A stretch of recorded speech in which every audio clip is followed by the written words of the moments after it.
Region Elite Motorsports. I'm your host, Isaiah.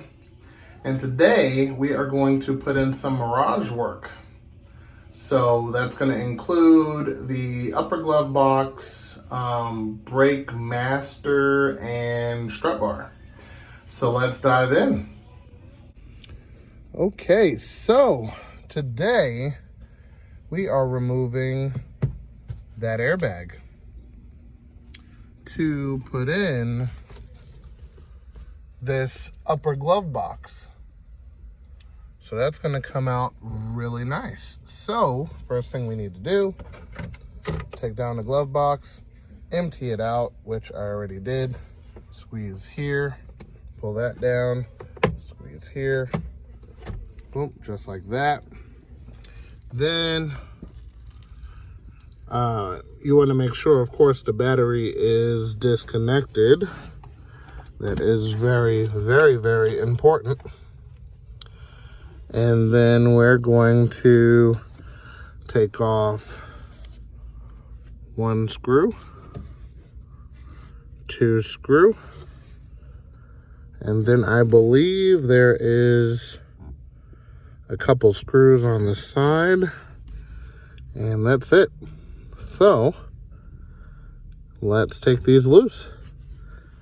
And also, just for safety reasons, you want to make sure that the battery is disconnected, because this is the airbag, and unplugged right here. So you see how that goes up to the airbag? You want to unplug it right there. All right. So after that, we will continue. Okay, and she is out, unplugged, couple bolts down here, probably just these two, but I took out some extra ones just in case. And yeah, all right, so now we are ready to insert our new glove box. Okay, and with two screws on the bottom, we are complete. That looks great. I love it. It's sturdy. I don't have to worry about anything falling out.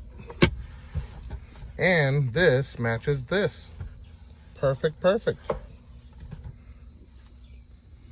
So we reverse everything we did. Put this back up. Put all of your items back in it. We're gonna go squeeze this side, squeeze this side. That's the complete ending result. Perfect. My favorite. And next upgrade we did was we pulled out the front strut bar to replace it with a aftermarket, or actually a more stronger unit, one that's stronger than this one. I noticed it had a little bit of flex in it, and I didn't want any of that, so I ended up getting this one, which I actually changed the color of the ends. They used to be blue. You'll see it in the corner right up over here. Okay, so it's a tri-bar, obviously, but I did not bolt it to the firewall. It still needs to kind of bridge that gap a little bit. But yeah, I'm not too worried about it. I think it's going to be perfect as is, and the structural integrity is that much stronger. So yeah, so next we're going to upgrade the brake master, which is this guy here. So let's dive into it. And we're gonna upgrade to this one.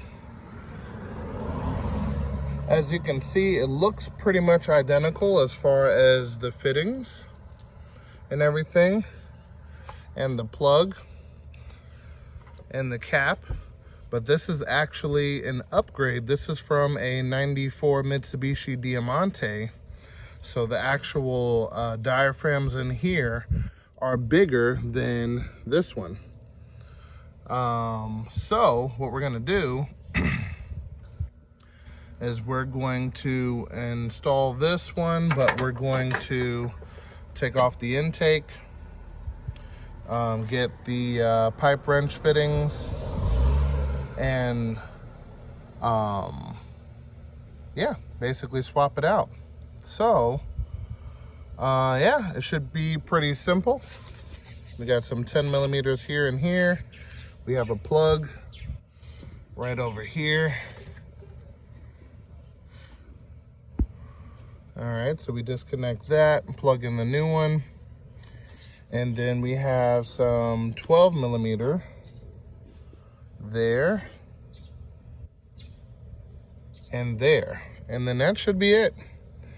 I'm gonna try to keep the spilling to a minimum and take it from there, but this is a nice upgrade, especially when you have 4-disc brakes, and I plan on doing something bigger in the future, so stay tuned for that.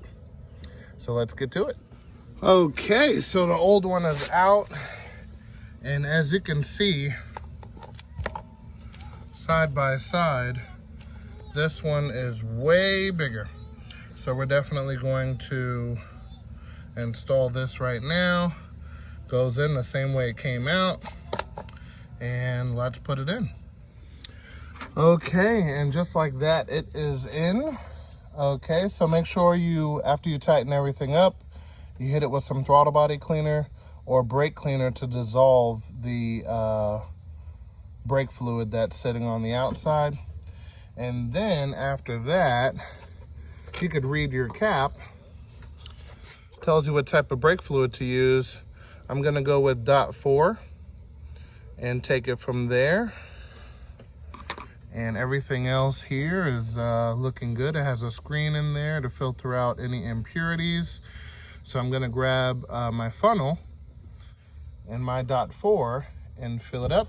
Then we're gonna start the bleeding procedures, which was already done in a previous episode. If you're unfamiliar, definitely check out the link in the description when we did the rear disc brake conversion. So you just wanna basically repeat that and make sure that you get 5 solid streams out of your each side that you're doing. You wanna get 5 solid streams and take it from there. So I'm gonna fill it up and start the process. And just like that, it is complete, bled, and I probably need to top it off, but not a big deal. Brake pedal feel is incredible, and we are going to take it for a test drive. But before we do all of that stuff, I wanted to address the next issue I see with the car.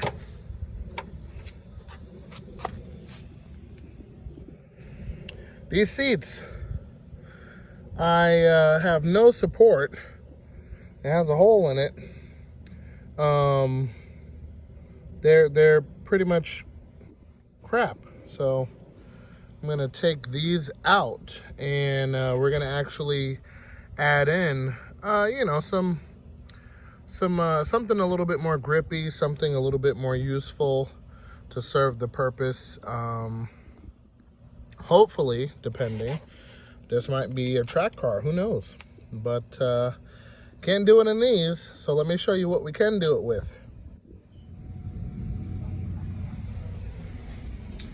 Yes, so we're gonna be putting in these bad boys right here. As you can see, they're a little sun faded. So what we're gonna do is we're going to remedy that and get these pretty much repainted, but we're gonna do it ourselves and everything, and we're going to install these seats next episode. So stay tuned. We're gonna knock it out. I want to get these things again, repainted, cleaned up real nice, and then yeah, we're gonna install them. And with that being said, we're going to call it an episode right there. But if this is the type of things you like to watch, definitely consider subscribing and hitting that bell icon. But up until then, make sure you remember, knowledge is power. And I'll see you next episode.